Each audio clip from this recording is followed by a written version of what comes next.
Hej, jeg hedder Sune, og jeg arbejder hos SoftDesign. Sidste år fejrede vi 25 års jubilæum, og vi har været IBM Business Partner lige fra starten af.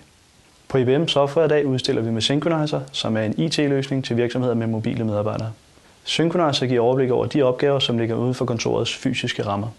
Det foregår på den måde, at firmaets medarbejdere i marken er forbundet med firmaets systemer via forskellige enheder, f.eks. en mobiltelefon, og således adgang til at registrere data og hente forskellig information direkte i systemerne. Synchronizer bruges i dag til mange forskellige typer opgaver inden for mange forskellige brancher, f.eks. renholdningsselskaber, betonproducenter, transportfirmaer og også inden for det offentlige. Ved hjælp af simple arbejdsgange, som f.eks. den her app, kan mobile medarbejdere nu registrere opgaver med geografiske positioner, tider, skriftlig kommunikation og forskellige former for dokumentation, f.eks. elektronisk signatur, billeder og scanninger. Alt kan sendes direkte ind i jeres backend-systemer via mobilen. På kontoret har man så det optimale overblik over medarbejderne og kan sende de rette service teams ud til de rette opgaver. Så hvis du er mobil medarbejder og kunne tænke dig at høre, hvordan du kan bruge Synchronizer, så kig forbi IBM Software i dag og få en snak med os.